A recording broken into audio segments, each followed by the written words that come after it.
it is, but how many home users are doing presentation? All right, family, we're discussing tonight's budget. Well, sadly, more than you might think, but... And the big difference between home and business, and so business is $825 a month, which is $99 a year, so it's the same price. Home and business adds Outlook and Access. And the vast majority of people don't need either.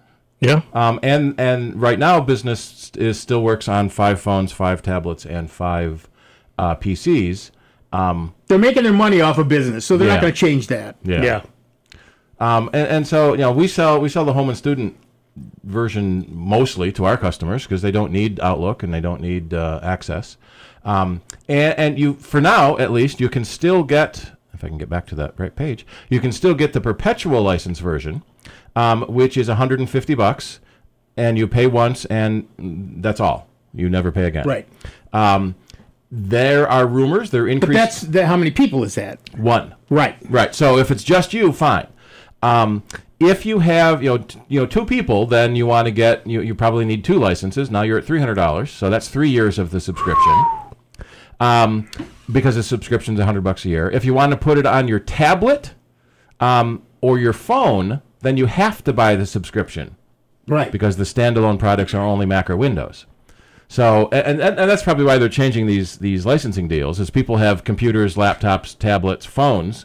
So it's not unusual for one person to have 4 or 5 devices. Right. And the alternatives are it's not iWork anymore. What is it now? iCloud documents. They don't Pages Keynote numbers. They stopped using the iWork family brand name. Okay. But so we all still do because that's what we remember. Right. So it's just the products under their Apple own names, yeah. And also as we said, the Google Suite, the Google One now I think they call it, and of course, Google One, and also of course LibreOffice, or if you prefer OpenOffice, although LibreOffice is newer and has more features than OpenOffice, which hasn't been updated in a while. So LibreOffice is, again, all the same stuff. It lives on your... Those people who doesn't want to put anything in the cloud, LibreOffice works for you. And, of course, it's free. And again, as I said earlier, the 80-20 rule, although it's more like the 99-1 rule, it does about 99% of what Office does. And I used it for 20 years at RIT, and I don't think anybody even knew it. Is there a statute of limitations? Am I good now? I can talk about this. And I shared documents with faculty and students left and right for decades. Nobody ever knew I wasn't on Microsoft Office. And the only problem I ever had was once in a while I didn't have the font they used. Build a bridge, get over that one. Exactly. So, there are a lot of alternatives that will save you $100 a year. The big difference is if you're actually used to Microsoft Office, you have to spend a little bit of time learning something else. Yeah, if you've memorized all those Excel commands. Right. Most of them are the same, but not all of them.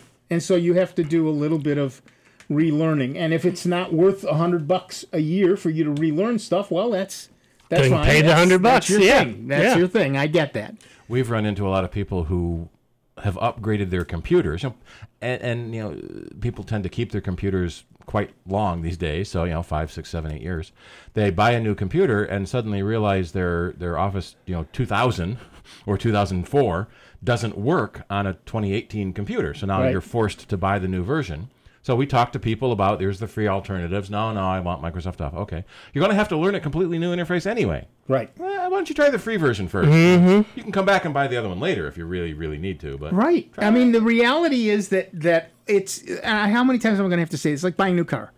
You already know how to drive, you just don't know where the radio is. Or the gas cap fillers on the other side. Gas cap fillers on the other side. Well, that's why there's a little arrow in your engine thing, in your gas gauge.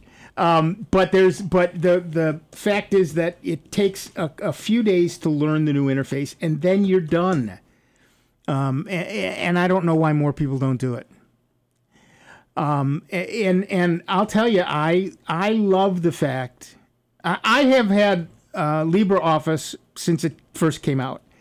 and I love it, but I mostly use Google's OneDrive, Google One. Now, the stuff on Google Docs and Google Sheets and blah blah blah, because it's available everywhere, every desktop, every laptop, every Chromebook, every phone, every tablet. I can get it everything, anywhere, anytime, and use it. It works out pretty nicely. All right. I started on AppleWorks. I started on WordPerfect. Yep. Actually, I started on Mince and Scribble. Go ahead and look them up. Yeah. But I love Mince and Scribble. And then I avoided LaTeX and went right to WordPerfect. All right, let's get to the phones. Our first caller is Smiley from Rochester, New York. Hi, Smiley. What's up? Well, on the form under Apple or Mac, I'm not real geeky on Macs and that, but Steve can correct it if it's wrong. I think the guy was trying to use his one password, and with a Mac on the different things like your cloud, your root, your user, and other things, you have to have a different password, and that's what I put on there. And I don't know if that would straighten the guy out or not. Steve can probably read the thing over and maybe make the correction for the answer that I put in there. On the newer operating systems, you can use your iCloud password as your computer password. They have sort of unified that, and it lets you, if you forget your iCloud password, you can use your computer to change it, or if you forget your computer password, you can use your iCloud password to change it. So they're trying to help you reset passwords when you forget them by sort of linking them together. But I haven't seen that form yet. I'm logging in there now to look at it. Yeah, that forum post. The person's actually on an iMac with High Sierra, and it seems both FaceTime and iMessage cannot connect to our Apple ID and password. Not sure why. And in iMessage, it shows inactive. Putting in the ID and password, we get an error occurred during activation. Try again. He can log into Apple with the ID and password fine, can log into the App Store, but these two items refuse to activate, and I cannot figure out why. Even rebooting solves nothing. Yeah, often you turn them off, reboot, and then try turning them on. Sign out of iCloud in your system preferences, and then sign back in. Oh, we could have a bad token sitting somewhere. Yeah, this is an issue that we have seen in some cases. So then my answer was wrong then. Well, it was not as accurate as it could be. Got to take a quick break. Thanks, I'll Smiley. let you guys go. Yep, thanks, Smiley. We're going to take a quick break. Back in just a couple of minutes. Dave Enright, Steve Ray, Mina, Francesco, and you. 19 minutes after the hour. Soundbites member supported Jazz 90.1. Online 24 hours a day, 7 days a week at soundbites.org. More with Nick Francesco, Dave Enright, and Steve Ray next on member-supported Jazz 90.1. If you want to support Jazz 90.1 a lot, but your budget says only a little will work, there is a way. It's called the Jazz 90.1 Jazz-O-Matic membership. You can support Jazz 90.1 with a monthly gift of $10 or more, while enjoying the many great thank you gifts that we offer. Jazz 90.1 will deduct that amount automatically every month, and should your circumstances change, you can cancel at any time. Support Jazz 90.1 the way you want to, without bruising your budget. Jazz-O-Matically. For more information on becoming Jazz-O-Matic, call 966-5299 or pledge online at jazz901.org. Follow Jazz 90.1 on Instagram at WGMC Jazz 901. Wildlife poaching doesn't just happen in faraway places. It's a crime committed against countless wild animals all around you. Poachers don't care about hunting seasons, endangered species, or even the safety of other humans. The Humane Society Wildlife Land Trust, which protects wild animals through habitat preservation and by confronting cruelty, needs your help. Learn your state's wildlife laws, so when you witness a crime against a wild animal, you can report it immediately. Help protect wildlife at wildlifelandtrust.org. I'm a college student and could use advice about my student loan. I had to leave school, but I still have student loans to pay back. I graduated and got the help I needed to pay back my loan in full. We're the NFCC, the National Foundation for Credit Counseling, with member offices nationwide that provide comprehensive financial reviews and student loan counseling. Call 877-406-6322 or visit us online at studentloanhelp.org. What's small, pretty, and worth lots of money? It's the Jazz 90.1 Enhanced Member Card, and now it's worth more than ever with the addition of 35 wineries to the list of restaurants, stores, and other businesses in the Rochester area, discounting prices exclusively to members of Jazz 90.1. You can even use your card when you travel in the U.S. It's a great way to reward yourself, all while supporting Jazz 90.1. Don't have a Jazz 90.1 member card? Well, get one by making a pledge of support at the $90 10-cent level or above to Jazz 90.1. For more information on becoming a member, call 966-5299 or pledge online at jazz901.org. I am incredibly proud to be a physician here at St. Jude, to be in a place where I know my patients are going to get the top-notch care, not only care, but also research happening 24 hours a day, 7 days a week. Every single person is a part of that St. Jude family that makes that happen. Because of everyone that is really committed to the mission of St. Jude, we're giving families hope. St. Jude Children's Research Hospital. Finding cures, saving children. Learn more at stjude.org. Official WGMC contest rules are available online at www.jazz901.org. Here's the latest Jazz 90.1 weather forecast. Look for intervals of clouds and sun today across Rochester, western New York, and the Finger Lakes with a westerly breeze. It'll be warm, a little bit on the muggy side. Don't be shocked if during the first part of the day we see a shower or thunderstorm. The high temperature in the low 80s. It's partly starlit, mild, and muggy tonight. The overnight low in the upper 60s to near 70s, so we'll definitely need the air conditioners again. Tomorrow brings intervals of clouds and sun, a scattered shower or thunderstorm in the afternoon. The high in the upper 80s. Mostly sunny, hot Tuesday, the high near 90. I'm meteorologist Josh Nichols for Jazz 90.1. And currently right now they're calling it broken clouds. I don't know what a broken cloud looks like, but it's 81 degrees out at the airport and 86 here at member-supported Jazz 90.1.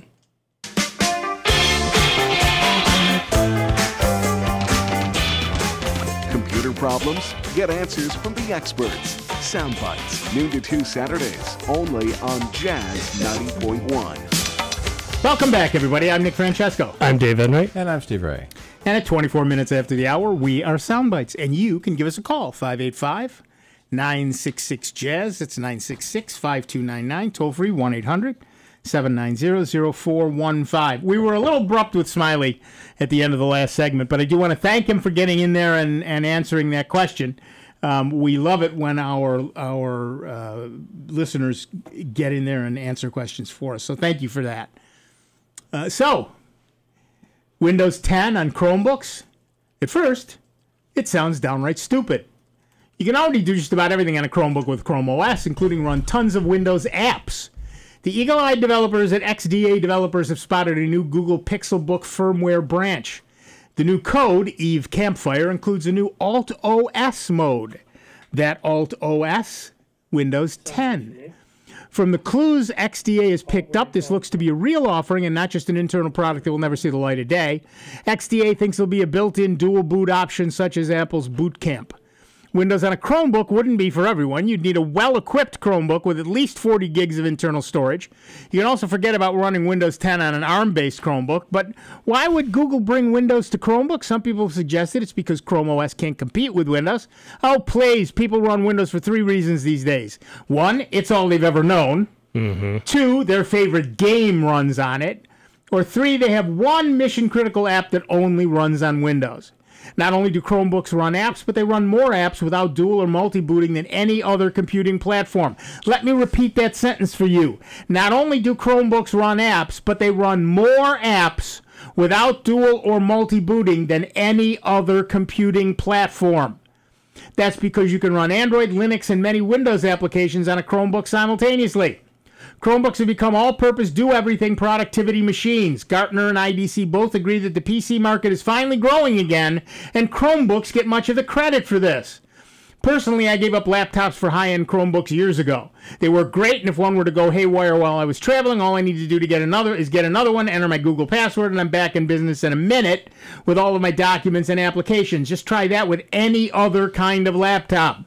So why offer Windows on the Chromebook? It's likely two things. One, Google wants to snag all those users who are still stuck on Windows because of a favorite game or required application. Two, and this is so sneaky of Google, I hope it's true, Windows 10 will run like a dog on Chromebooks. Even slow Chromebooks are fast compared to Windows and Mac OS laptops. And did you see Google's latest Chromebook ad? It's all about how Chromebooks are faster and much more reliable than its competitors' machines. So would Google rub Microsoft's face in just how much better Chromebooks are than Windows laptops by letting users see it for themselves? Sure it would in a hot New York minute. So, Chromebook? Windows? Mac? Linux? Give us a call, 585-966-JAZZ. It's 966-5299. Toll free 1-800-790-0415. I updated my desktop finally. Look, after so many years of being burned by Windows updates, and even though I've been using Linux for 2 decades, I still get leery, and so I constantly put off updating my desktop. Yeah. But I finally upgraded to 1804, which came out in April, which is a long-term support version, so it's get 2 years of support from that one. And I finally did it yesterday, and then I rebooted, which I do like 3 times a year.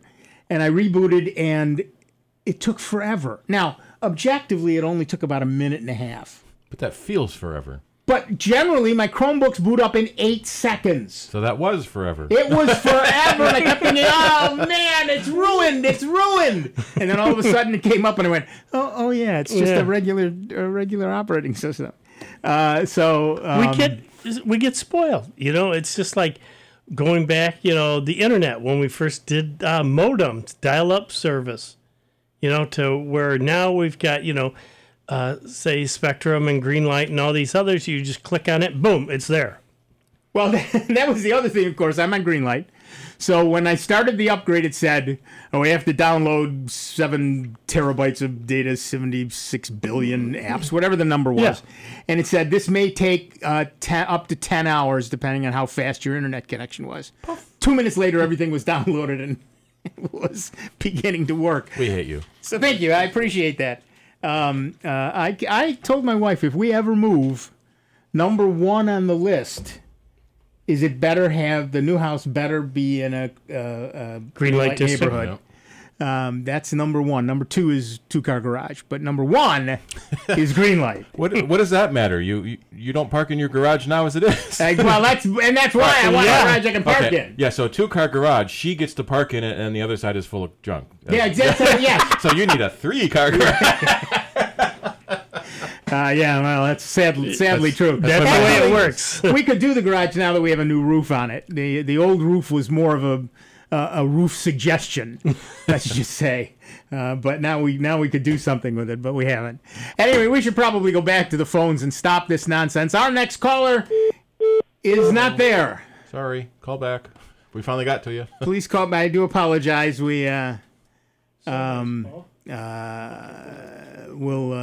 get right back to you in just a moment. I think he's on the other line now. Is that the same guy? Dave frantically pushes buttons. Okay. Our next caller That's a modem. is a modem. All right, squeal back at it. Boingy, boingy, boing. Sorry about that. I don't know. Yeah, what try happened. that again because we switched them over and that's what we got was a We got a modem. modem? Okay. Yeah. All right. We don't Try again, Paul, but you had a modem sound there once we switched you over. Didn't you say you knew a guy that could squeal back at the right time Yes. and make the connection? Yes, he had perfect pitch, and so consequently, he would we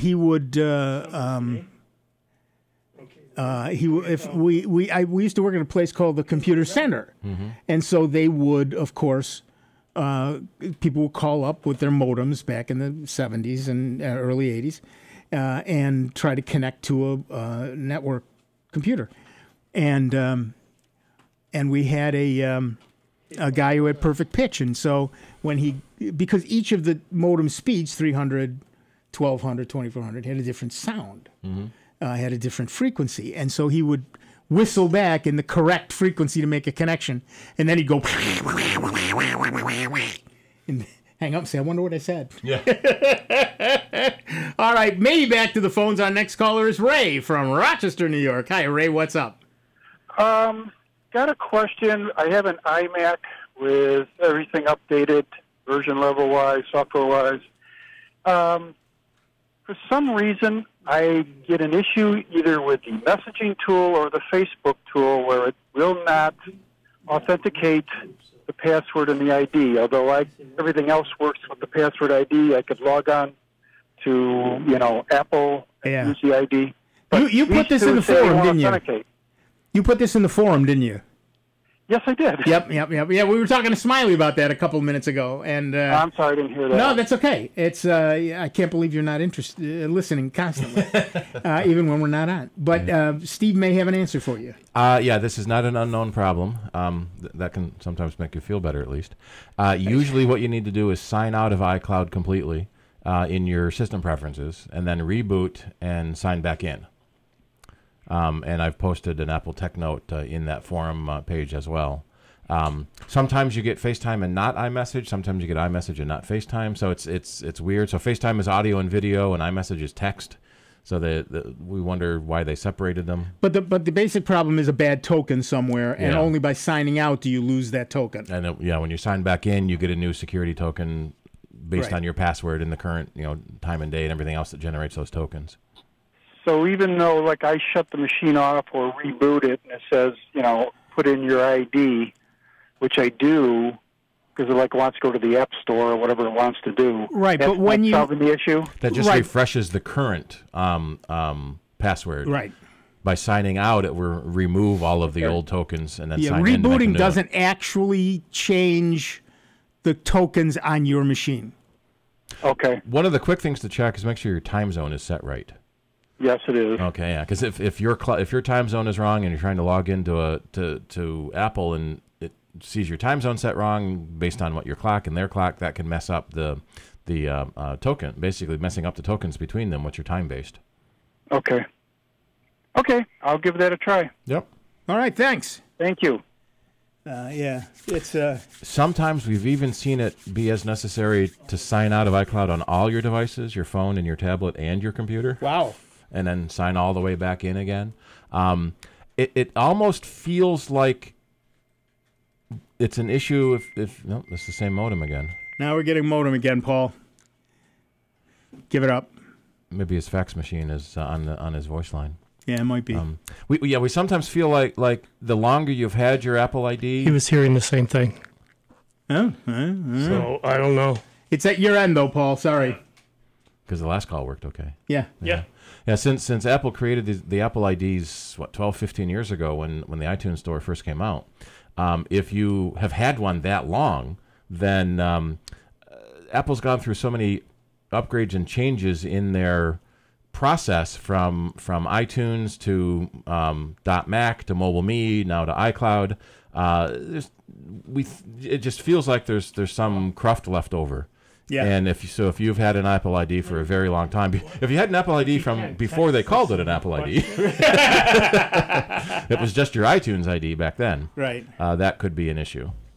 Right. Well, we can try one more time. We do have. It's a very weird thing. I mean, this is the way all security systems work. Mm-hmm. You get a token based on the time and the date and a bunch of other information, your password, yada yada yada, and that. Rarely, but it can get out of sync from one end to the other, and not necessarily universally. So as Ray was having a problem, it still worked fine with some things and didn't work fine with others. Mm-hmm. And all you can really do is, as Steve said, log out of everything, make sure everything is logged off, reboot everything so those tokens literally go away, and then sign back in again. Yep. And the iTunes Music Store was launched April 2003. Wow, that was a very long time ago for the first legally downloadable music. Right. My daughter had an iPod, and I told her I would buy her a song a week. It was 99 cents a song. 99 cents a song. I would buy her one song a week, and if I caught her with pirated music, she was going to lose that thing. She was like, what year is that? 2003. 2003, so she was 11. And so I told her, this is we're not going to play this game. It's 200,000 songs available. Wow! And she bought most of them, but she used her allowance, and I bought her a song a week. And then one day she came to me and said, Dad, if I don't buy a song for, what is it, 15 weeks, can I buy an album? I said, sure. It's the same amount of money. I don't care how you spend it. It actually was a little cheaper to buy an album. Yeah, whatever it was. If there were more than 10 songs on the album, then it was cheaper. Right. $9.99 an album. Yeah. That was it. Right. Yeah, I tried again with him, but he's got dial-up service, and it's given us a problem. Paul, if you want, you can always text us your question at 585-209-9010, and we can answer it there. That might be simpler. But he's tried... So his modem keeps grabbing the phone line? The modem keeps grabbing the phone line, and that's why we're hearing, There we go. Old dial-up service. Old school. Yeah. Very old school. Very cool. Yep. Or email us your question. You can do any one of us. That won't be in as fast, though. Right. Texting will come to the screen in front of Dave. Yep. Well, one of the, 7 screens in front of Dave? Yeah, right. Dave's on the Enterprise bridge at the moment. Screens galore. 1, 2, 5 screens. 5 screens. There you go. None of which have any relevant information to us, but due to him, because he's looking at meters and stuff. Trying to keep things in control. Yeah, trying. That's what I said. Trying. In this show, it's not that I didn't always say it works. Right. All right. Back to the news. Rob's probably not listening to us anyways. Yeah, he's probably on vacation somewhere. Yeah, out in his boat or something. Yeah. Apple is expected to take the covers off its latest range of smartphones in the iPhone 2018 lineup next month. With just a few weeks to go before the anticipated iPhone refresh, users are reporting an upcoming promotional offer from the tech giant promising 200 gigabytes of free iCloud storage for a period of 2 months. It's not... Well... this offer is expected to be made available exclusively in the U.S. for customers of one of the top 4 wireless operators, AT&T, T-Mobile, Verizon, and Sprint. Additionally, it appears to be valid only for new customers, and not the ones who are already availing themselves of iCloud's premium subscription, the loyal customers. Reddit thread has emerged last week, claims the presence of this unannounced development from Apple. The offer is said to be available only for a limited period of time, and users will be charged a regular $3 per month after the 2-month window ends. So basically, it's a $6 deal. Yippee. And September 14th is the date we'll know. And September 14th is the date we'll know. Yep. 12th is the announcement, so 14th maybe it'll be available then. Right. We're going to take a quick break. Back in just a couple of minutes with the entire rest of this story. Dave Enright, Steve Ray, me, Nick, Francesco, and you. It's 39 minutes after the hour. It's Soundbites. It's member-supported Jazz 90.1. It's America's longest-running computer show. Back to more Soundbites with Nick, Dave, and Steve. Next on member-supported Jazz 90.1. Make a day with the Jazz 90.1 Enhanced Member Card and enjoy 2-for-1 savings all day long. When you make a gift of $90.10 or more, we'll send you a Jazz 90.1 member card. Then enjoy savings at restaurants, cultural and family attractions, bed and breakfast, wineries, lodging, and more. When you use your Jazz 90.1 member card just a few times, it pays for itself. You can even use the convenient member card app to find benefits near you. Call 966-5299 right now or visit jazz901.org. Grab some savings and have some fun with your Jazz 90.1 Enhanced Member Card. We've all seen that moment in movie credits that says no animals were harmed in the making of this film. As a film director, I rely on the 8 decades of experience American Humane brings to safeguarding animals on set. They consult on scripts, advise on locations, training, veterinary care, and so much more. As a director, nothing is more important than making sure everyone is safe, and that includes the animals on set as well. And thanks to the passionate people of American Humane, we can. Infectious diseases spread by pests like malaria, Zika, and Chagas disease are causing a worldwide health crisis. Fortunately, here at home, we don't face the same level of threat, but we shouldn't let our guard down. Mosquito-borne diseases like West Nile virus and Zika are impacting communities across the U.S., and Lyme disease spread by ticks is on the rise. Whether around the world or just around the block, get the facts you need to protect your family at pestworld.org. A public service message from the National Pest Management Association. I'm a college student and could use advice about my student loan. I had to leave school, but I still have student loans to pay back. I graduated and got the help I needed to pay back my loan in full. We're the NFCC, the National Foundation for Credit Counseling, with member offices nationwide that provide comprehensive financial reviews and student loan counseling. Call 877-406-6322 or visit us online at studentloanhelp.org. The success of any business depends on its ability to offer value, a great quality product or service for the right price. Businesses themselves need to get value for the things they need as well. As an underwriter of Jazz 90.1, you can get the word out about your business, what you do, where you are, and how to reach you. Underwriting messages are straightforward, simple, and easy to remember. Underwriting at Jazz 90.1 is a great way to promote your business while supporting public jazz radio. For more information, call the Jazz 90.1 business office at 966-2660 today.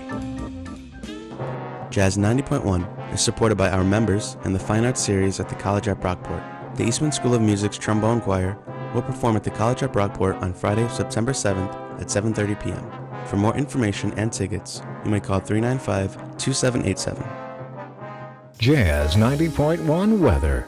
Look for intervals of clouds and sun today across Rochester, Western New York, and the Finger Lakes with a westerly breeze. It'll be warm, a little bit on the muggy side. Don't be shocked if during the first part of the day we see a shower or thunderstorm. The high temperature in the low 80s.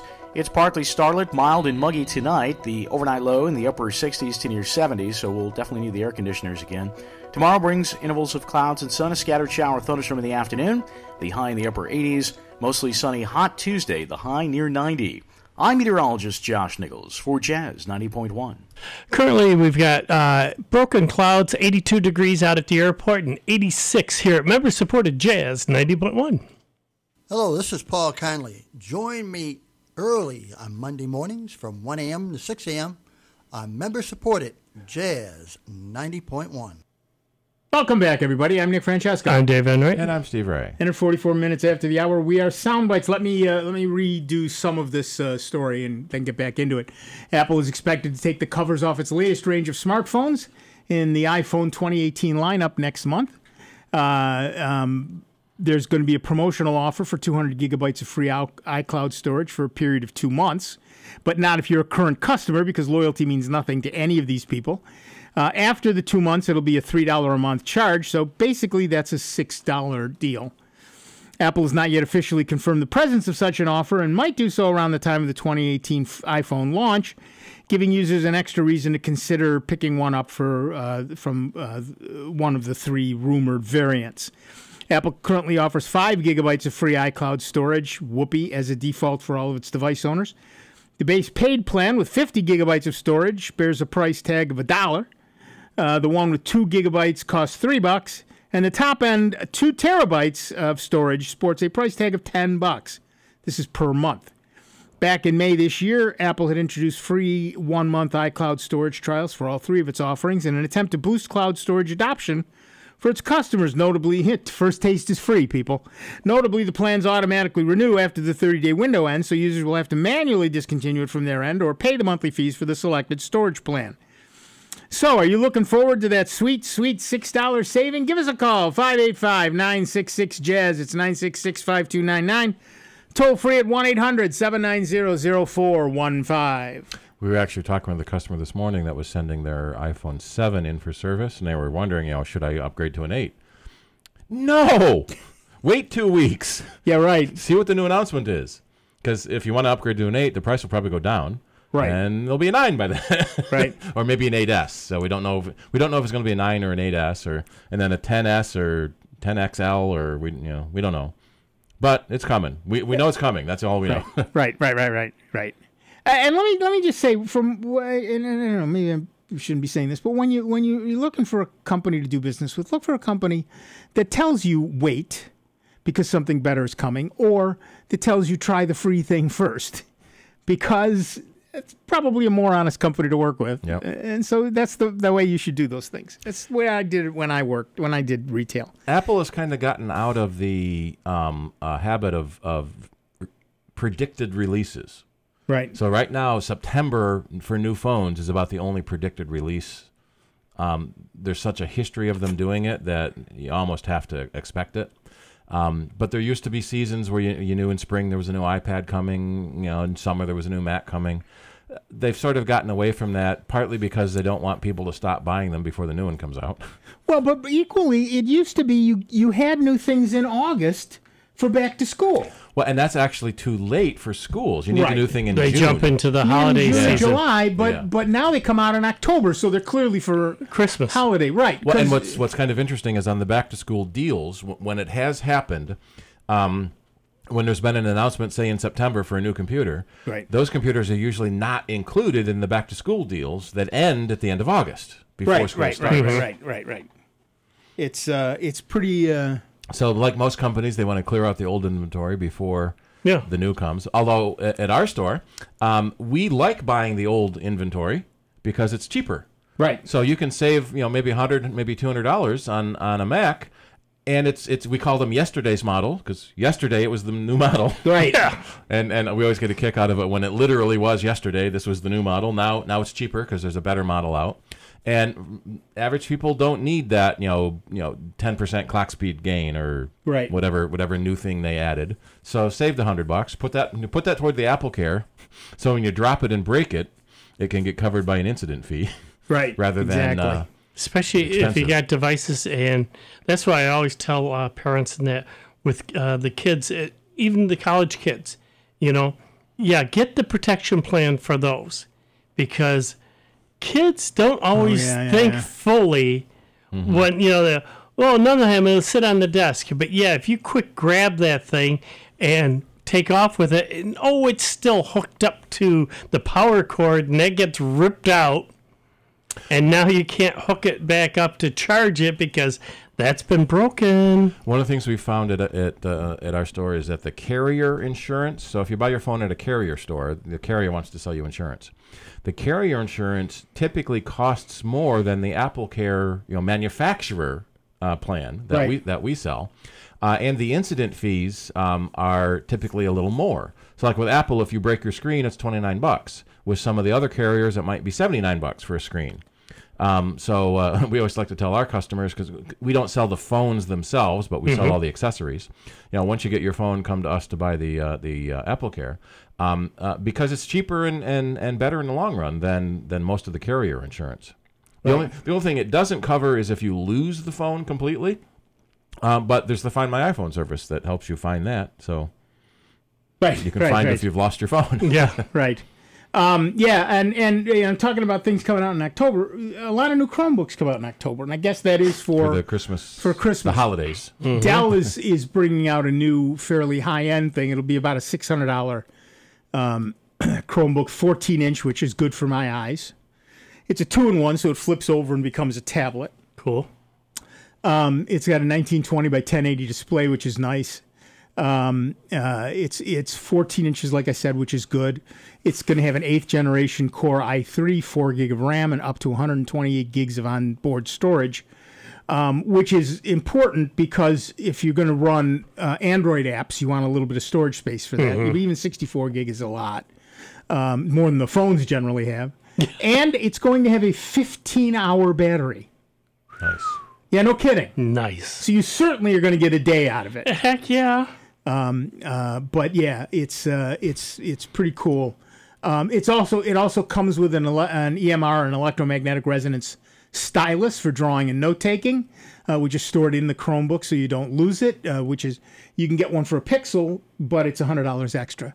And so I think that's going to be that looks like it's going to be my next Chromebook. Starts at about $600. And that probably is only 64 gig of additional storage. But again, you can always hook up an external hard drive if you need that much more. Right. But just think in a couple of years, we'll all be complaining that 15 hours isn't enough battery life. Only 15 hours? Yeah, well, that's the thing that lags behind, right? I mean, everything else is up there, and we're really finding it now with electric cars. You know, the one problem holding back electric cars is range anxiety. You know, I don't get a lot of range out of my car, and it takes forever to recharge it. So if I'm going to drive cross country, I drive for 300 miles. I spend 5 minutes gassing up, and I drive another 300 miles. You're going to start seeing them with solar panels on top of the hood. Sure. But for just the running around town, they can be really good. In fact, we're starting to see an increase in electric bicycles. Right. Especially bike sharing companies coming in with electric bikes for inner city commuters. What I really want is an electric Vespa. They'll probably make them. Yeah, it's coming. It's coming to America. Coming to America. It's okay. Again, in October. I know a guy that's in Italy right now. Maybe he could sneak one over to you. Yeah, no problem. I'll take that. Dennis, if you're lit. No, another Dennis. Different Dennis. Different Dennis. But yeah, it's going to enter. It's coming to America next in October. So that'll be kind of fun. Yeah, we'll see where that takes us. All right, back to the phones. Our next caller is Larry. No, it isn't. Maybe it is our end. Maybe it wasn't his end. Maybe it's something to do with our phone system screwing up again. Then why did a couple other ones work fine? That's a very good question. That's a very good question. Sorry, Larry, don't know what's going on. Of the many things we don't know about phones is apparently one of them. Try back and let's see what happens again. Try it back, see what happens. Absolutely. So we'll see. We'll see what happens with that.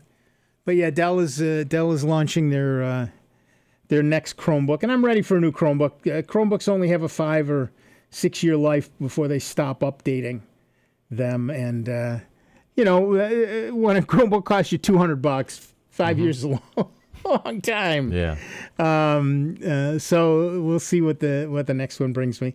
Although, you know what? I was going to bring my actual Linux laptop this week because you can download and run an app that is Windows 95. Okay, let's see. You can run it on Windows, on a Mac, and on Linux. And I was going to bring it and run it. They might have done that in like a VM. I have seen. All right. I'm sorry. Is Larry back? Yeah, Larry might be back. Nope. No, Larry. Don't know what's happening. Sorry. Do not know what's happening here. Sorry. Go ahead. I've seen Windows 95 in your browser. I've seen like Mac OS 7 running in a web browser. Yeah. So you can load all those games you grew up on. Right. So I just found one that's Windows 95 recreated in your web browser. Yeah, I've seen that one too.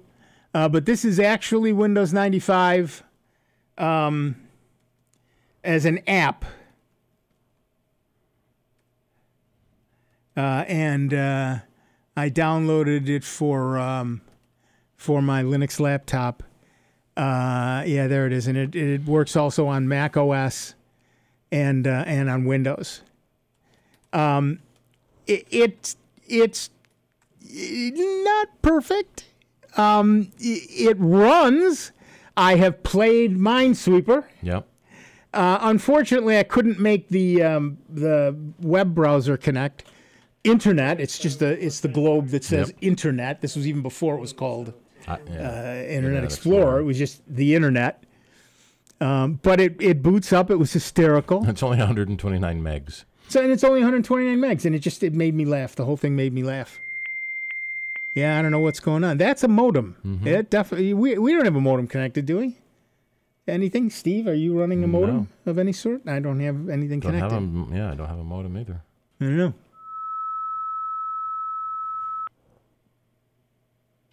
Crazy. There's an ISDN system here, I think. Yeah, there is. I don't know. I don't know. That wouldn't use those types of tones, would they? I don't think so, although I don't honestly know. Sorry, we don't know what to tell you. But Paint works, by the way, on this Windows 95 thing. You can run Microsoft Paint. So that's important. Those of you who absolutely need your Microsoft Paint, it's there. Microsoft Paint and Mac Paint probably sold a lot of computers in the early days. Yeah, they really did. Oh my gosh, I can draw it on the screen. That was just one of those revolutionary things where you couldn't really do that before. The Macintosh, I remember showing people the Mac when it first came out, and just the ability to have multiple fonts, lousy as they were back then, Yep. the ability to actually see the fonts WYSIWYG, what you see is what you get. You could get it on the Xerox Star, but the average individual had not seen it. Yeah. And in fact, I sold a lot of Macs back in the day because people would come in and say, "You mean I can have a star on my desk?" And I was very careful to point out, no. It doesn't have nearly the amount of RAM. It's not connected to anything in a network yet, et cetera, et cetera, et cetera. The fonts are not the same. It doesn't have the power, et cetera, et cetera. But yes, given all of that, then yes, you do have a Xerox Star on your desktop. So as your desktop, and it was the beginning of a revolution. Now you look back at command line interfaces and you think, unless you're a Linux user, you think, seriously? Learn a couple commands just to get by. Yeah. Although we ran into an issue in the Apple community where, still. No, there's something not right. Well, maybe leave it on the line but pot it down until it gives up connecting. Yeah, there you are. See what happens there. So Apple discontinued their server software GUI to turn your Mac into a server. The Mac itself has personal file sharing built in, personal web sharing built in, but it's not designed for large usage. Right. But since it's Unix underneath, the services are still there. Right. So now you just use a command line to activate them. So a couple of people have already started working on GUI interfaces so you could access those services that are at the command line. Nice. Can you bring up a command line? Yeah, to replace the Apple server OS. Do you have NMCLI? NMCLI? Yeah. Nope. Okay. It's the net manager, command line interface. You can bring up networks, bring down networks, do all the network stuff. I've got netstat. Yeah. There's a lot of things you can do at a command line. Now, whether it's a Linux command line, a Windows command line, or a Mac command line that are just not readily available in other places. I can make a calendar. Yes, you can. You can type cal. You can also type cal with a date, I believe. Yeah. And do that. All right, listen, we're going to take a slightly longer break. Our first hour is over. But we have another hour, so don't go away. We'll be back in just a slightly longer break. Take your little bio break and then come back. We'll be back with Dave Enright, with Steve Ray, with me, Nick Francesco, and with you. It is 59 minutes after the hour.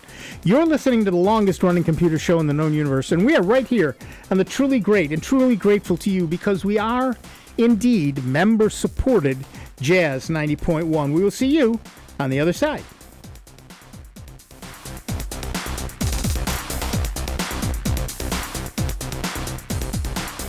Computer talk you can understand. More Sound Bites is next on member-supported Jazz 90.1. WGMC Greece Rochester, a public service of the Greece Central School District, Jazz 90.1. On Twitter at 901Jazz.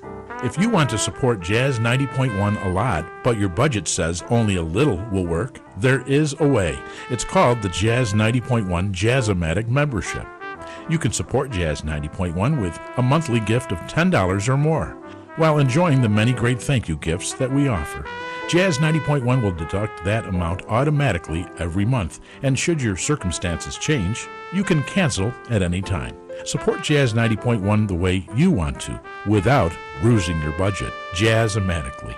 For more information on becoming Jazz-Ematic, call 966-5299 or pledge online at jazz901.org. I am incredibly proud to be a physician here at St. Jude, to be in a place where I know my patients are going to get the top-notch care, not only care, but also research happening 24 hours a day, 7 days a week. Every single person is a part of that St. Jude family that makes that happen. Because of everyone that is really committed to the mission of St. Jude, we're giving families hope. St. Jude Children's Research Hospital. Finding cures. Saving children. Learn more at stjude.org. What's small, attractive, and worth lots of money? It's the Jazz 90.1 member card, and now it's worth more than ever with the addition of 35 wineries to the list of restaurants, stores, and other businesses in the Rochester area, discounting prices exclusively to members of Jazz 90.1. You can even use your card when you travel in the United States. It's a great way to reward yourself, all while supporting Jazz 90.1. Don't have a Jazz 90.1 member card? Get one by making a pledge of support at the $90.10 level and above to Jazz 90.1. For more information on becoming a member, you can call 966-5299 or make a donation online at jazz901.org. These days, it's easy to have information overload. Sometimes I just want to kick back, hear my favorite music and the news that affects me. That's why I stay tuned into my local radio station. When important news happens in my part of town, I hear it from them first. For the best entertainment, sports, news, weather, and traffic, anytime, anywhere, I stay local. Support your local stations. Text RADIO to 52886. Furnished by the NAB and this station. Message and data rates may apply. Reply STOP to opt out. Nothing hurts my mom, that she showed anyway. She'd always say, you do what you need to do to take care of yourself. But she thought that meant she had to do it on her own. We were trained to help others, but there's strength in finding help for yourself too. We're in this together. The VA Women Veterans Call Center connects veterans with personalized information on VA services that can make a difference. Call 1-855-VA-WOMEN or visit www.womenshealth.va.gov. All across the country, people are coming together to speed up what we can learn about health. The All of Us Research Program is calling on 1 million people to join us as we try to change the future of health. For your family, for future generations, for all of us. Visit joinallofus.org and find out how you can become 1 in a million. McCain Remembered. I'm Jerry Bodlander in Washington. Former Presidents George W. Bush and Barack Obama eulogized Senator John McCain at his funeral service at Washington National Cathedral. The 2,500 invited guests chuckled when Bush said that no one was immune from McCain's legendary straight talk. He was honest, no matter whom it offended. Presidents were not spared. Obama urged Americans to use McCain as an example to be better. Earlier, a tearful Meghan McCain eulogized her father's death as the passing of American greatness. The real thing, not cheap rhetoric from men who will never come near the sacrifice he gave so willingly, nor the opportunistic appropriation of those who live lives of comfort and privilege while he suffered and served. McCain will be buried tomorrow at the Naval Academy Cemetery. I'm Jerry Bodlander in Washington. Infectious diseases spread by pests like malaria, Zika, and Chagas disease are causing a worldwide health crisis. Fortunately, here at home, we don't face the same level of threat, but we shouldn't let our guard down. Mosquito-borne diseases like West Nile virus and Zika are impacting communities across the U.S., and Lyme disease spread by ticks is on the rise. Whether around the world or just around the block, get the facts you need to protect your family at pestworld.org. A public service message from the National Pest Management Association. Welcome back to America's longest-running computer show, Sound Bytes, on member-supported Jazz 90.1. Get online now. Call 966-JAZZ. That's 966-5299. Toll-free 800-790-0415. Or submit your question by email at soundbytes.org. Once again, here's Nick Francesco, Dave Enright, and Steve Ray on member-supported Jazz 90.1. Welcome back, everybody. I'm Nick Francesco. I'm Dave Enright. And I'm Steve Ray. And at 5 minutes after the hour, we're hurtling headlong into the second hour of the longest-running computer show in the known universe. That's right. It's Sound Bytes. And it's right here on the truly great and truly grateful to you that we are indeed member-supported Jazz 90.1. Well, that was a different sound, so that was good. That was the regular. That's a busy signal now. Fast busy, yeah. So we'll see what happes with the next caller. I don't know. We don't know what's going on with the phone lines at the moment. I apologize. Anybody who's got a couple of $1 million sitting around who wants to put a new phone line in for us, we'll be happy to take that. In the meantime, I love this story. Ever wonder what the people on the other end of a Hangout session are really looking at on their screens?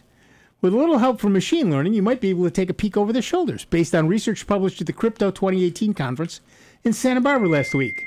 All you'll need to do is process the audio picked up by their microphones. Four researchers investigated a potential new avenue of remote surveillance that they have dubbed synesthesia, a side-channel attack that can reveal the contents of a remote screen, providing access to potentially sensitive information based solely on content-dependent acoustic leakage from the LCD screen. Wow. The research, funded in part by the Defense Advanced Research Projects Agency, no surprise there, examines what amounts to an acoustic form of Van Eck phreaking. While Van Eck phreaking uses radio wave emissions that leak from their display adapt connectors, the synesthesia research leverages coil whine, the audio emissions from transformers and other electronic components powering a device's LCD display. This isn't the first acoustic side-channel attack ever discovered by any means. Researchers previously demonstrated a way to use noise generated by a computer's power supply and other components to recover RSA encryption keys. And nation-state use of acoustic side channels have been documented, though not against computer screens. In former MI5 Assistant Director Peter Wright's book Spycatcher, which is a pretty interesting read, by the way, Wright recounted how British intelligence used a phone tap to record audio from an Egyptian embassy cipher machine during the Suez Crisis, and acoustic bugging has also been shown to reveal keystrokes on a physical keyboard. Anyone who remembers working with cathode ray tube monitors is familiar with the phenomenon of coil whine. Even though LCD screens consume a lot less power than the old CRT beasts, they still generate the same sort of noise, though in a totally different frequency range. Because of the way computer screens render a display, the power sent to each pixel fluctuates as the monitor goes through its refresh scans. Variations in the intensity of each pixel create fluctuations in the sound created by the screen's power supply, leaking information about the image being refreshed, information that can be processed with the machine learning algorithms to extract details about what's being displayed. That audio could be captured and recorded in a number of ways, as demonstrated by the researchers in this case, over a device's embedded microphone or an attached webcam microphone during a Skype, Google Hangouts, or other streaming audio chat, through recordings from a nearby device such as a Google Home or Amazon Echo, over a nearby smartphone, or from a parabolic microphone from distances up to 10 meters, which I believe is 3.6 kilograms per parsec in European. Even a reasonably cheap microphone could pick up and record the audio from a display, even though it is just on the edge of human hearing. As it turns out, that audio can be exploited with a little bit of machine learning black magic. It's definitely getting scarier out there. Maybe you could give us a call at 585-966-JAZZ. It's 966-5299, toll free 1-800-790-0415. You can call us, but that doesn't guarantee you'll get on the air. Calling us is okay. getting through the thing. Maybe turn off the Comrex, see what happens. What the hell? I think that's the thing that puts the phones on the air. Oh, maybe it is. All right, forget that then. I don't know what to say. It's we're confused. We're confused. Okay, we're confused. We're computer guys, not phone guys. That's exactly right. It's a very different and very specialized talent that we simply do not have. So what was that text number again for people that want to text us? Yeah, Dave, what's the text number? I think he's texting Rob. Oh, he's talking to Rob. 209-9010. 209-9010. And in fact, that number is on our website at soundbytes.org. There's 3 phone numbers in red over on the right. There's the 585-966-5299 number, the 1-800-790-0415 number. And you can text us at 585-209-9010. And, of course, that works from anywhere on Earth. And I don't believe there's any sort of distance charge for text messages. So anybody can text us. Standard text messaging rates may apply. Standard text messaging text. Yeah, what Steve said. Wow. Not just the phones acting up today. Yeah, it's not just the phones. I have allergies, and my head is stuffed beyond belief. I'm having trouble talking. Clearly, I'm having trouble thinking. But there you are. It's a whole nother issue. I think we're rebooting it. Yeah, we're rebooting something. Dave's looking in the back now. I'm going to move my water. Dave's looking in the back. Which has a lid on it. Which has a lid on it. I'm in a studio with a lot of electronics. And my water has a lid on it. And when we're talking for... And there's a text message from somebody, and that's empty, so it's okay. But yes, Dave just unplugged something. Okay. All righty then. Have you unplugged and replugged it lately? That's right. A friend of mine just turned me on to a British TV show, IT Crowd. Oh, yeah, the IT Crowd, sure. Richard Iowati. And, the other guy that I knew from Graham Norton, and that I can't think of his name offhand now. Yeah. Yeah, pretty good stuff. Sounds like your name. And the whole first episode. Have you unplugged it and replugged it in? Yeah, right. Yeah. So we've got a phone call coming in. We'll see if it makes it. Well, we'll see if this one gets through. Let's try it. Let's try it. See what happens. Chris O'Dowd, that's the guy I knew. Hello? Hi, guys. This is Joel. I'm out walking in Pittsburgh with my cell phone, and I'm just calling to see if any calls could get through to you guys.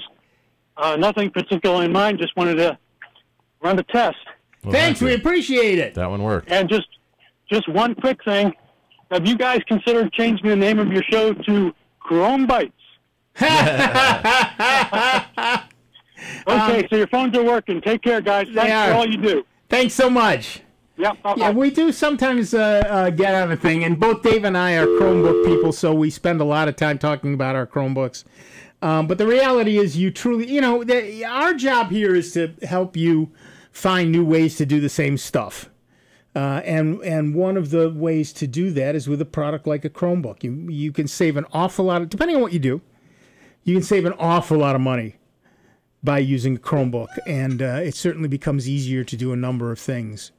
So we're very big on Chromebooks because they work so well and so fast and so easily. Like I said, I just upgraded my Linux box to the latest long-term support version because I always wait. I always wait until at least the 0.1 is out. Yeah. And also, I'm so upgrade shy from too many years of Windows. And it went like a charm, but then, of course, I rebooted, which I don't do very often, and it took a minute to come up. And it scared me.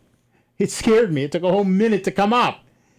Because it wasn't a Chromebook. It was just a regular Linux machine with a regular hard drive and all of that. So. Did you check your uptime before you rebooted? Yeah, uptime, of course, is uptime means how long your machine's been running. But there are things that count. Like if it's a planned for downtime, it doesn't count against uptime, right? But even so, you've taken your machine down, so the uptime counter in the machine reboots. Mine only says 45 days. Yeah, but we had a machine that it rolls over after a certain number, and I don't remember what that number is. Probably 512 or. Wouldn't it be a 32-bit register? No, well, but it wasn't. Back in the old days, it was probably an 8-bit register, so it probably was 512 days, whatever. But we had to reboot one of the machines, and our Linux guy got very angry. All right, back to the phones. Our next caller probably is Larry from Rochester, New York. Hi, Larry. What's up? You got it. I'm stubborn. Yeah, there you go. Works. Thanks, Larry.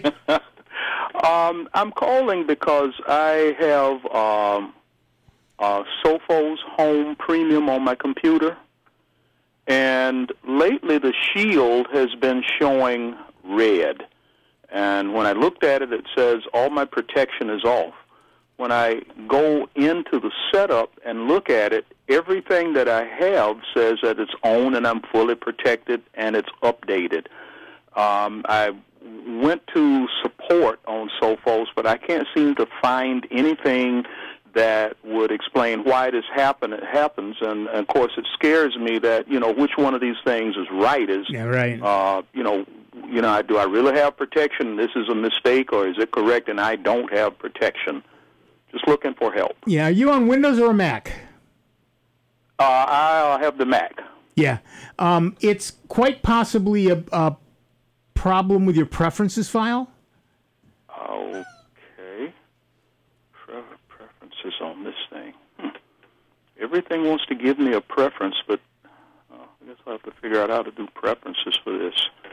Have you checked for updates lately? I know it updates itself, but it wouldn't hurt to try a manual update. While I was trying to get through to you, that's exactly what I did. And it says I'm updated. I thought, well, it has this little wheel that says, oh, you just refreshed yourself and you're updated.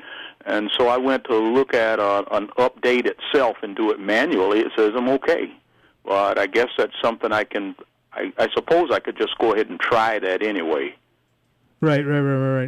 But I would under Sophos. Oh, is your on-access scanning disabled? But that wouldn't be red. No, normally it's black. Yeah, there are two places. There are two places you have preferences. One is in Sophos itself, and the other is in a folder called Preferences. And where is that? So in the user folder that's normally hidden. User library. Okay. Well, that's the preferences file itself. I don't. There could be a system preference for Sophos as well as Sophos's own preference. I'm not running it on this computer. Let's see. You could try an uninstall and reinstall. Okay, I thought about that, and I was a little afraid to do that, but yeah, if it is true, then you probably want to do a full manual scan just to be safe. And I did a scan. I did it yesterday morning, and I just waited for it to do a complete full scan. And right now it says no threats found. Yeah. So which one is right? Is the yeah, that's what worries me. I don't want to be tooling around on here, and in fact, I don't have any protection. I have malware Bytes, the premium version of that now, and it's always working, but I depend on both of them. Mm-hmm. Yeah, of course. But so when you go into the system, it says everything is on, but that shield, that health shield, is red. Right, it's red, and it says real-time protection is disabled, potentially unwanted app protection disabled, web protection disabled, malicious traffic protection disabled. But when I click on them and then go to my status, it says everything is all right. And then when I go into the individual statuses and look at them, the little button that turns it on or off says everything is in the on position. And I just did another scan this morning that says, okay, you're fine. So, but I'm worried about this. Yeah, you should be. Man, hold on. Don't go away. We have to take a quick break, but we'll be back in just a couple of minutes with Dave Enright, with Steve Ray, with me, Nick Francesco, with Larry from Rochester, and with you. It's 19 minutes after the hour. It's Soundbites. It's member-supported Jazz 90.1. Online 24 hours a day, 7 days a week at soundbites.org. More with Nick Francesco, Dave Enright, and Steve Ray next on member-supported Jazz 90.1. Are you in the mood for a new clothing item from the Jazz 90.1 online store? Jazz 90.1 is currently stocked with short and long sleeve t-shirts, polos, sweatshirts, sweatpants, and more. Visit the Jazz 90.1 online store and see all the great items available so you can tell the world, tastefully, that you are a proud Jazz 90.1 listener. Visit the Jazz 90.1 online store today at jazz901.org. Infectious diseases spread by pests like malaria, Zika, and Chagas disease are causing a worldwide health crisis. Fortunately, here at home, we don't face the same level of threat, but we shouldn't let our guard down. Mosquito-borne diseases like West Nile virus and Zika are impacting communities across the U.S., and Lyme disease spread by ticks is on the rise. Whether around the world or just around the block, get the facts you need to protect your family at pestworld.org.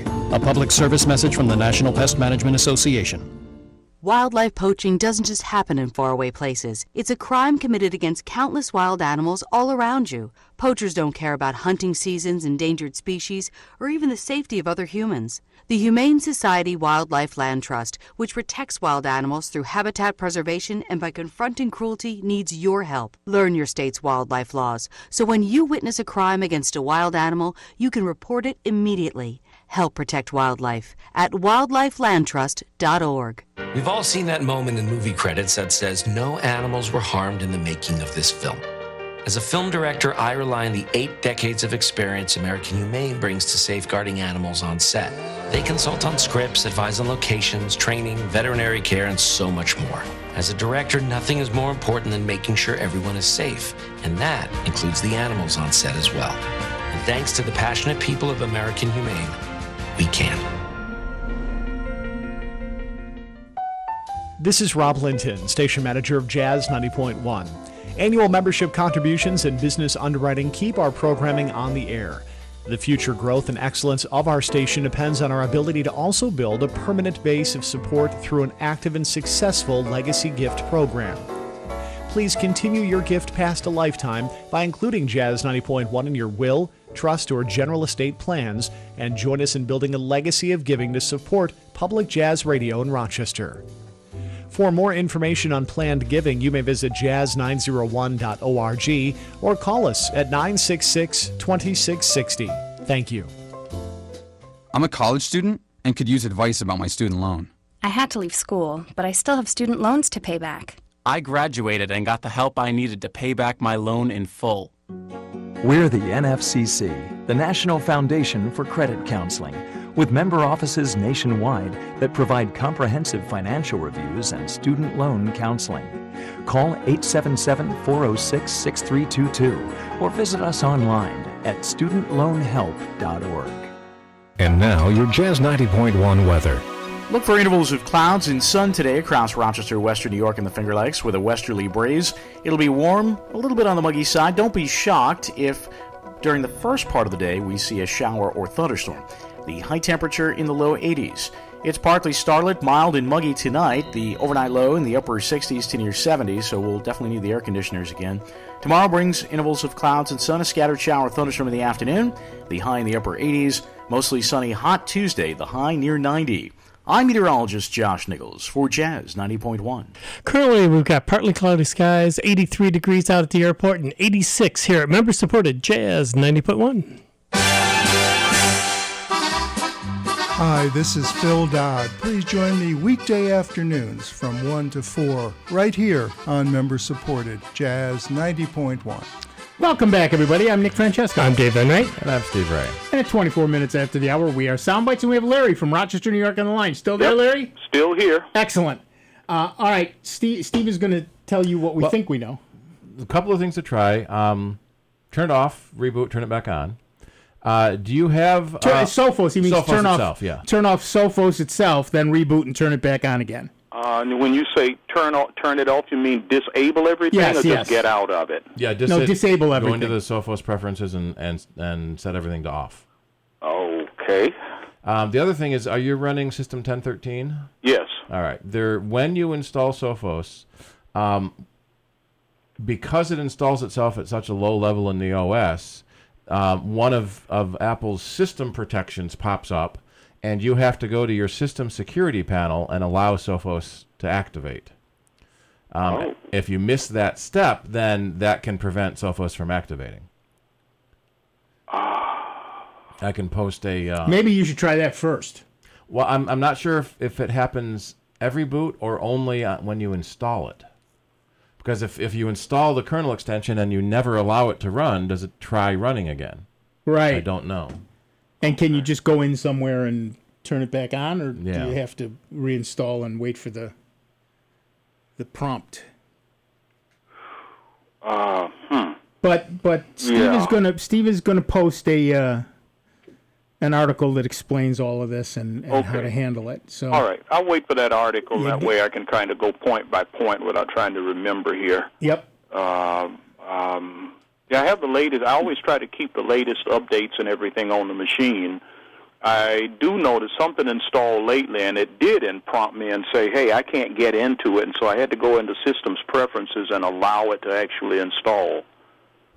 That might have been it then, in the security preference.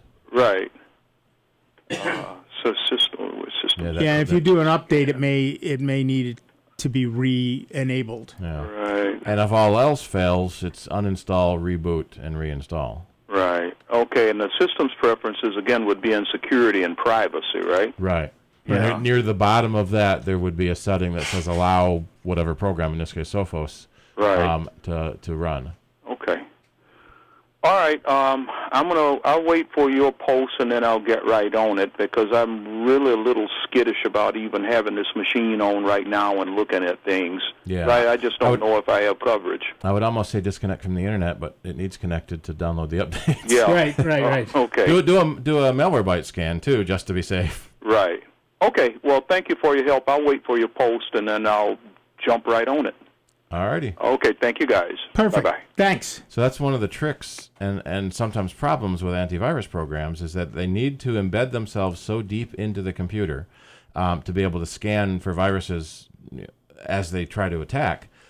Is that sometimes the computer's built-in protection will prevent it from running or hinder it from running. And in many cases, if you try to run two of the same program, like two antivirus programs, they can argue with each other and prevent each other from working, because one sees the definitions of the other and tries to stop it. But with Sophos AV, which also does some malware, and then Malware Bytes, which is all malware, that usually isn't a problem. But we've had a couple of people that are trying to run McAfee and a Norton at the same time, and they both fight each other, because they're both trying to do antivirus. Right. They're both trying to read every single file as it opens to scan for virus. So the other program sees the first one opening it and says, oh, this is suspicious because there's something opening this program. Right. And before we get too far along, I do want to remind everybody that this will be the first Thursday of the month, and therefore we will have Rochester Googles at St. John's Thursday. It's the first Thursday of the month at 7 p.m. We meet there and in Briarwood, and we have a little meeting and we talk about all things Google, whatever anybody wants to talk about. We'll be glad to chit-chat in the Briarwood building at St. John Meadows, 7 p.m. At St. John Fisher? At St. John Meadows. At St. John's Meadows, which is on one John Arbor Drive off of South Highland. And we'll be there every first Thursday, and off South Clinton. And we'll be there first Thursday of every month. Number 1 John Arbor Drive, and we're happy to have anybody. St. John's Meadows is an assisted care facility place, and they have lots of meeting rooms, and many of our members are from there, so we meet there first Thursday of every month. And Tuesday the 4th, first Tuesday of the month, is the App Rochester meeting. If you're interested in writing an app, either Android or iOS, they're meeting at the RIT Center for Student Innovation. That's that circular all glass building in the middle of RIT. Yep. And that's also that's at 6 o'clock. We don't know what we're going to talk about, but we'll find something. Yeah. There's always something to talk about. It's always something to talk about. But you'll like that. It's Rochester Google, St. John's Meadow, in the Briarwood building, I guess, is the way that works. And if you go to the Soundbites web page, right across the top, there's a bunch of menu choices, and one of them is Rochester area user groups. And we're at the bottom right now, and it just says, there it is, first Thursday of every month, St. John's Meadow, 7 p.m. in Briarwood. I guess it's just in Briarwood, not necessarily the Briarwood building. But you just got to watch it, though, by RIT, especially if you're going to evenings right now with all the deer. I almost had a new hood ornament for my van this past week because of going down along by RIT, and they just come darting out from the campus. It's like, whoa, slow down, because I saw a mother and fawn the other day grazing at the side of the road, so I slowed down anyway in case they decide to cross the road. Well, I know it's getting bad when I can sit out on my front porch. I live on Empire. I look down the street, maybe, half a block or so. Strolling across the street are two does. Yep. And they're going up on the lawn. I'm thinking, this is all residential. Yeah. It is getting really crowded. St. John's Meadows is near the intersection of South Clinton and Elmwood. And you can get in from Elmwood Avenue, actually, easier. So, but because it's near Pinnacle Hill and Cobbs Hill, there are a lot of deer in that area. Yeah. I see them on my way home, and you do want to be careful in that area, absolutely. But yeah, it's a nice place and nice stuff, and you should come and join us. 7:00, September 6th. At 7 p.m. in St. John Meadows in the Briarwood building. So just follow the signs. And that's us as in Rochester Googles, not us as in Jazz 90.1. Right. Too many hats around here, yeah. Yeah, too many hats. This is the Rochester Googles group, of which I am a part. So, come and join us. Bring your Google questions. We answer pretty much any question, but we prefer you keep it at least nominally something about Google somewhere along the line there. But yeah, so that's, I don't know what I've been doing wrong here today. All right, there we go. But yeah, so come and join us there. It's a pretty cool group of people. We're pretty happy with the people who show up. So come and join us there. In the meantime, I suppose the following week, September 12th, which is the date of Apple's announcement. So we're going to have big announcements at the Apple Cider meeting. Yep. We're also having Greg Moens, who is from Vuzix Corporation. He's going to be showing off their AR glasses, which are a local Rochester company here. So Vuzix, nice people. Very nice people there. So and good stuff. AR and VR is getting to be real hot these days. And can't hear you. Brian from Pavilion. All right, let's give this a try. Our next caller is Brian from Pavilion, New York. Hiya, Brian. What's up? Gentlemen. It works. It works. Actually, Nick, a couple weeks ago, or maybe it was last week, you had said that you were having trouble with distortion in some of your uploads for your WordPress. Yeah. Your graphics there. Did you ever repair that, or? No, well, as you can see on the site, on the Soundbite site, what I've done is I'm not okay. So let me go back a little bit. It costs a lot of money to run a website, with storage fee, because we put up all the old shows and et cetera, and a lot of people download the show during the week, so it costs us a lot of money. For storage and bandwidth and everything else. And so I had ads up there hoping to recoup some of that money, and I have not been because everybody blocks ads. So I put up an underwrite this site thing so people could, just donate some money. And that's garnered a couple of bucks here and there, which is very nice, so thank you. But basically, I haven't figured out WordPress yet. And I've been able to put it up, but it's not really integrated into the page. If you go there, you can see that sometimes it looks right, sometimes it doesn't look right.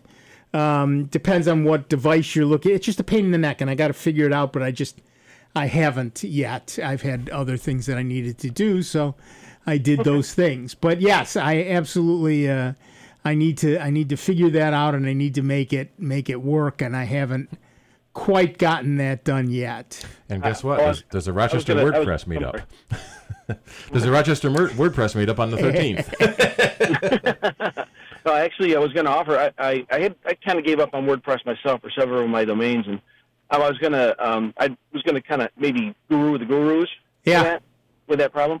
What I found works much better is just to export pages out of your compiler and then upload. Don't use the system within any of the compilers to upload the pages. Yeah. So export to like FileZilla and then Right. just drag and drop them, as opposed to letting your whatever assembler you're using build them. It always works better that way. Right, and I'm in general, I build all my own sites. I don't use anything like WordPress. But with Soundbytes, because there's all this other stuff that we do, and Steve does a lot of the work, and it's not just me in the background. So I do a lot of that nonsense, and rather than rebuild all of that stuff from scratch, I just used WordPress to do it. I got you. That's cool. I just thought maybe because I kind of bailed on those guys. I used to wrestle with formatting and things like that, across devices as well. Right, and that's the thing I've always felt about WordPress. If you fit into their mold, it's an amazing product. Mm-hmm. Yep. If you don't fit into their mold, forget it. You cannot force it with a hammer. Yep, absolutely.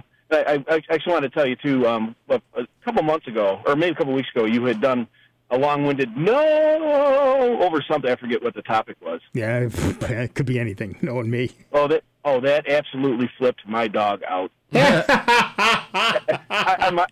was listening to it listening to it off the archive, and my dog was in the garage with me, and he went and hid in the corner, like, what did I do?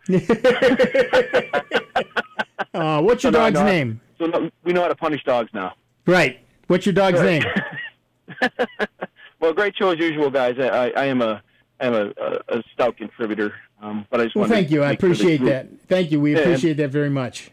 Right. I just wanted to see if maybe you could fix that formatting for someone else who want to pile on too. So. Right. I appreciate that. Thanks. Okay, man. Well, great. Take care, guys. Have fun. I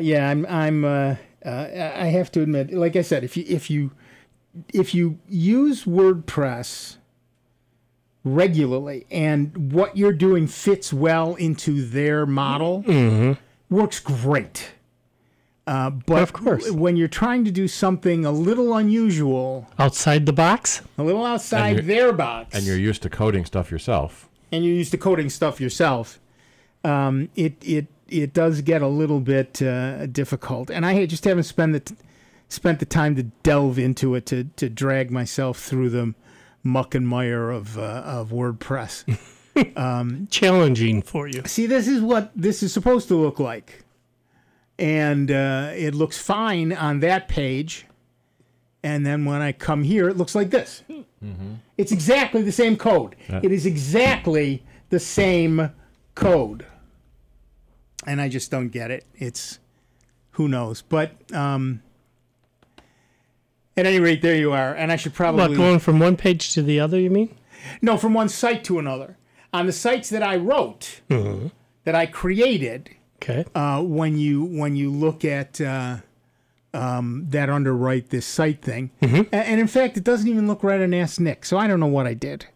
It's all supposed to be the same code. It looks fine on Maker's Exchange. Doesn't look right on Ask Nick. It doesn't look right on Soundbytes.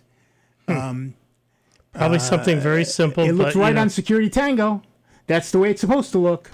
So I don't know what it is, and I just it's something to do. It's something to do with CSS, because this is all being done under CSS, and somewhere there's a conflict, and I don't know where that conflict is. I can find it on the stuff I wrote, but finding it on the stuff in WordPress is hard. All right, we're going to take a quick break. Back in just a couple of minutes. Dave Enright, Steve Ray, Nick Francesco, you. It's 39 minutes after the hour. It's Soundbytes. It's member-supported. Jazz 90.1.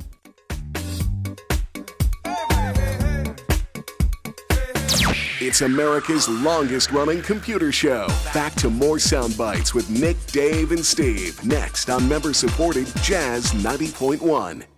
We've all seen that moment in movie credits that says no animals were harmed in the making of this film. As a film director, I rely on the 8 decades of experience American Humane brings to safeguarding animals on set. They consult on scripts, advise on locations, training, veterinary care, and so much more.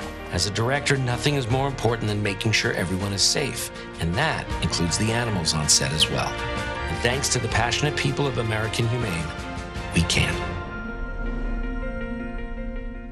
Wildlife poaching doesn't just happen in faraway places. It's a crime committed against countless wild animals all around you. Poachers don't care about hunting seasons, endangered species, or even the safety of other humans. The Humane Society Wildlife Land Trust, which protects wild animals through habitat preservation and by confronting cruelty, needs your help. Learn your state's wildlife laws, so when you witness a crime against a wild animal, you can report it immediately. Help protect wildlife at wildlifelandtrust.org. These days, it's easy to have information overload. Sometimes I just want to kick back, hear my favorite music and the news that affects me. That's why I stay tuned into my local radio station. When important news happens in my part of town, I hear it from them first. For the best entertainment, sports, news, weather, and traffic, anytime, anywhere, I stay local. Support your local stations. Text RADIO to 52886. Furnished by the NAB and this station. Messenger data rates may apply. Reply STOP to opt out. I am incredibly proud to be a physician here at St. Jude. To be in a place where I know my patients are going to get the top-notch care. Not only care, but also research happening 24 hours a day, 7 days a week. Every single person is a part of that St. Jude family that makes that happen. Because of everyone that is really committed to the mission of St. Jude, we're giving families hope. St. Jude Children's Research Hospital. Finding cures, saving children. Learn more at stjude.org. We've all seen that moment in movie credits that says no animals were harmed in the making of this film. As a film director, I rely on the 8 decades of experience American Humane brings to safeguarding animals on set. They consult on scripts, advise on locations, training, veterinary care, and so much more. As a director, nothing is more important than making sure everyone is safe, and that includes the animals on set as well. And thanks to the passionate people of American Humane, we can. Are you planning a vacation? Take the great savings you receive with your member card with you. Order a travel card to enjoy 2-for-1 benefits while you're away. Visit membercard.com/jazz901 to order travel cards and pay just a small fee to cover shipping and handling. You can also use the member card mobile app to take advantage of benefits at your destination. Don't have a Jazz 90.1 member card? Become a member today at the $90.10 level and above to receive yours. Infectious diseases spread by pests like malaria, Zika, and Chagas disease are causing a worldwide health crisis. Fortunately, here at home, we don't face the same level of threat, but we shouldn't let our guard down. Mosquito-borne diseases like West Nile virus and Zika are impacting communities across the U.S., and Lyme disease spread by ticks is on the rise. Whether around the world or just around the block, get the facts you need to protect your family at pestworld.org. A public service message from the National Pest Management Association. Here's the latest Jazz 90.1 weather forecast. Look for intervals of clouds and sun today across Rochester, Western New York, and the Finger Lakes with a westerly breeze. It'll be warm, a little bit on the muggy side. Don't be shocked if during the first part of the day we see a shower or thunderstorm. The high temperature in the low 80s. It's partly starlit, mild, and muggy tonight. The overnight low in the upper 60s to near 70s, so we'll definitely need the air conditioners again. Tomorrow brings intervals of clouds and sun, a scattered shower or thunderstorm in the afternoon. The high in the upper 80s. Mostly sunny, hot Tuesday, the high near 90. I'm meteorologist Josh Nichols for Jazz 90.1. Currently, we've got some scattered clouds, 83 degrees out at the airport, and 87 here at member-supported Jazz 90.1. Hi, this is Jeff Harris. Join me every Sunday night from 5 to 7 on member-supported Jazz 90.1.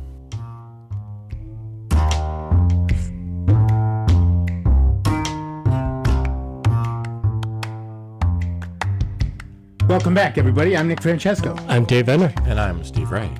And at 44 minutes after the hour, we're Soundbites. 13 Democratic members of Congress on Friday asked the Federal Trade Commission to investigate Verizon's recent throttling of the Santa Clara County Fire Department while it was fighting California's largest ever wildfire. This is a terrible story. Yeah, it is. Throttling directly violates core net neutrality principles. Of course, net neutrality was killed. The letter led by U.S. Rep. Anna Eshoo said, in light of the repeal of net neutrality, we urge you to investigate whether Verizon's practices were unfair or deceptive pursuant to Section 5 of the Federal Trade Commission Act. The letter was sent to FTC Chairman Joseph Simons. The House members wrote to the FTC instead of the Federal Communications Commission, because the latter agency ceded regulatory authority to the FTC when it deregulated broadband and eliminated net neutrality rules.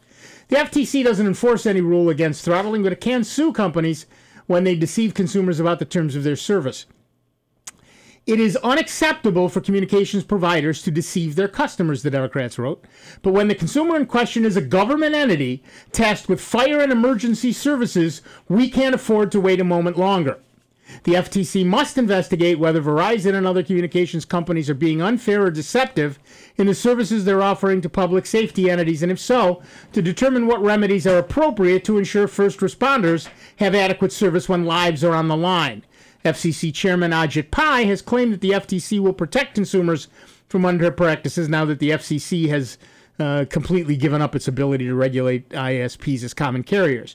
But the FTC has faced a long, difficult process in trying to punish AT&T for throttling internet service on unlimited data plans. The FTC sued AT&T over the practice in 2014, but AT&T avoided a trial by claiming the FTC had no authority over AT&T's business.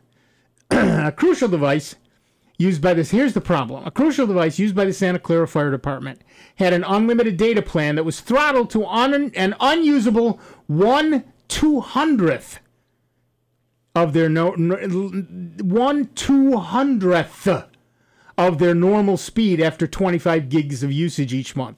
The throttling came to light in a filing made by Santa Clara in the lawsuit that seeks to restore net neutrality rules. The device was throttled at disaster responses in December 2017 and in June of this year, leading to some frantic conversations between Verizon and the department. Emails submitted in court show that fire department officials thought they had worked out a solution with Verizon to remove throttling. After similar instances in December and June, they were caught by surprise when the device was throttled again in July while fighting the Mendocino complex fire. Verizon acknowledged that it made a mistake in how we communicated with our customer about the terms of its plan. Verizon also said it failed to follow its own policy of removing data speed restrictions when contacted in emergency situations. Verizon also apologized at a hearing held by the California State Legislature on Friday. On the same day, the company said it had temporarily stopped throttling the data of firefighters and other first responders on the West Coast and in Hawaii, and will soon introduce a new unlimited plan, which will cost more, with no caps and with priority access for first responders. So basically the idea is this. They had devices. Yeah, exactly. They had devices in an emergency vehicle that kept in communication with firefighters and other vehicles over wireless, over the phone lines, which works fine at Verizon's touted speed. You know, they're always saying we're the fastest, we're the best, got the best coverage. It's all about Verizon. Get Verizon. Well. Let's say that's running at I don't know, 25 gigabytes in speed, right? And then they throttle that not down to 1%, but 0.5%. Not just 1% of the normal speed, but half of that. So they were down to turtle speed. And consequently, people didn't get information they needed. Vehicles couldn't keep coordinated in the fire, and people died. Yeah. And this, it's not just that it happened. It's that they actually made contact with Verizon, and Verizon said, no problem, we will fix it. And they didn't.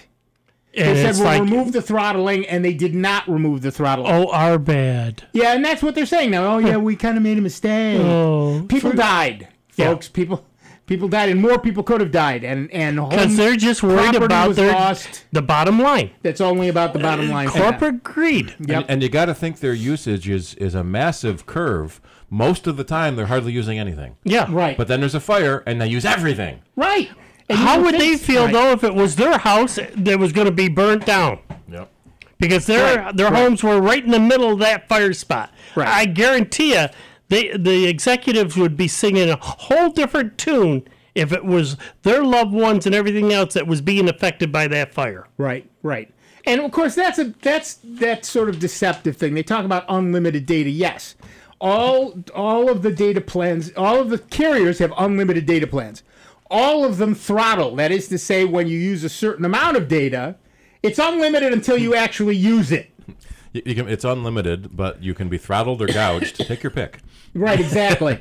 So when they use 25 gigs of a month, then they slow you way down because they don't want you using the data you're paying for. They don't. I had unlimited data for the longest time, and then they said, "I'm sorry, we're dropping that plan entirely." Why? Well, it costs us too much money. Well, you're the ones that set the price. Yeah. Don't blame me. Because you messed up. Right. I think one of the things, if I'm remembering my history right, that started with the iPhone. And one of the things that Apple was able to talk to Singular at the time, before AT&T bought them, was we're a small company. It's our first phone. We've never gotten to phones before. If everything fails, then it's not going to hurt you very much because you're a giant company. Everyone loved the iPhone. Everyone loved the unlimited data plan. So then the other companies had to match that unlimited plan to try to woo their customers back. Right. And I think I remember reading the president of Singular and later the president of AT&T said that was the worst mistake we ever made. Yep. Well, they're still trying. I mean, there's still the big fight, and many states have filed suit to get neutrality back. Right. Right. And have created their own state-level models instead of using federal level. California has done so. Yeah. So now, particularly when and a big impetus was this fire. Yep. When suddenly you can say, "I'm sorry, you can't have the data you think you can have because it puts too much strain on our network." No, it's costing them a little bit more in their corporate. The shareholders will, get ticked off because they're not getting their check. Right. The choice is either upgrade our service or stop you from using our service. But we have talked about this countless times, and it still boggles my mind and we've said that you can go to third world countries, get far more data for a lot less. Yep. And they're still making money. They're making a lot of money. And part of the reason, of course, is that they have newer equipment. Mm-hmm. And it would actually cost money for these people to put in newer equipment. Well, that's one of the ways that somebody like Greenlight wins. Yeah, you got to spend it to get it. They're putting in state-of-the-art equipment, and because they have no legacy equipment that they have to replace, that they haven't made their money back on yet, or they haven't made enough money back on yet. They haven't depreciated it. Right. So when they put something in, they know it's the latest and greatest, and therefore you get better speed and et cetera, et cetera. But when some of the hardware that's out there, some of the phone lines and stuff like that, are 20 years old. Some of it's 50 years old.